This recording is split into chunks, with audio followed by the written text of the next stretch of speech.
बहुत धन्यवाद अध्यक्ष महोदय।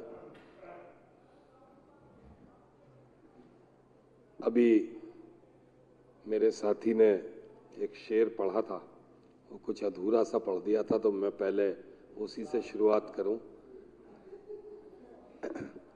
वो कुछ यूं था अध्यक्ष महोदय के, सामानो तिजारत मेरा ईमान नहीं है और हर दर पे झुके सर ये मेरी शान नहीं है, और हमने तो बनाए हैं समंदर में भी रास्ते, यूं हमको मिटाना कोई आसान नहीं है, यूं हमको मिटाना कोई आसान नहीं है।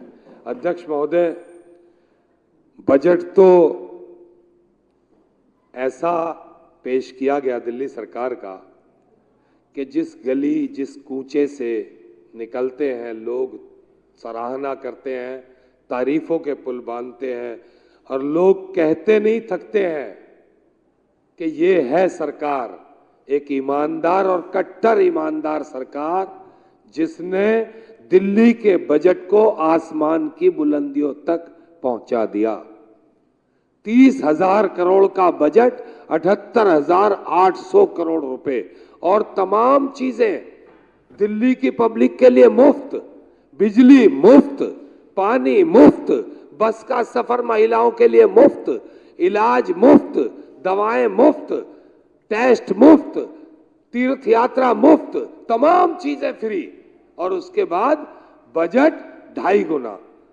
तो अध्यक्ष महोदय, दिल्ली की सरकार के इस काम को मैं कहता हूं कि दिल्ली की जनता ही नहीं, आने वाला वक्त आपके सामने बहुत तेजी से आ रहा है, पूरे देश की जनता इसकी सराहना कर रही है। और मेरी तो कई जगह पे बात हुई, मेरी हैदराबाद बात हुई, मेरी उत्तर प्रदेश में बात हुई, कई जगह पे बात हुई, वहां के लोगों ने मुझसे इस बजट की चर्चा की कि आपकी दिल्ली में इतना बजट बढ़ता कैसे है।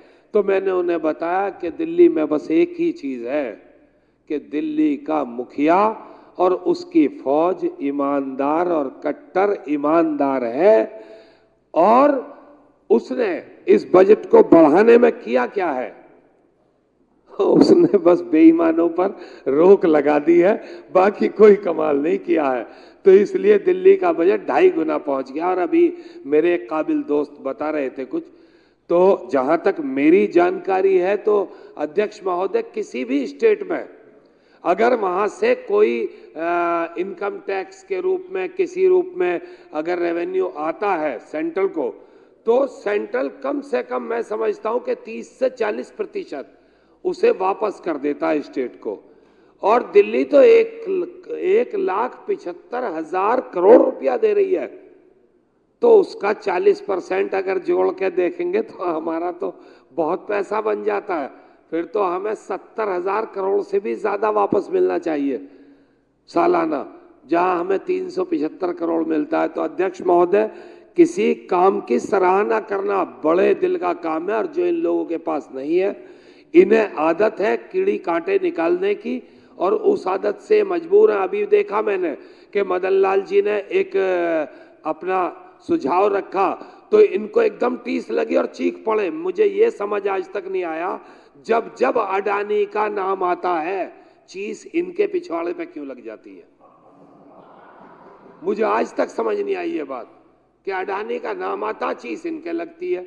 अरे भाई, अडानी एक बिजनेसमैन है, उसकी बात चल रही है, हम किसी पार्टी का नाम नहीं ले रहे, किसी आदमी का नाम नहीं ले रहे, किसी का नाम नहीं ले रहे, एक बिजनेसमैन की बात कर रहे हैं, उठ आप जाते हैं, क्यों भाई।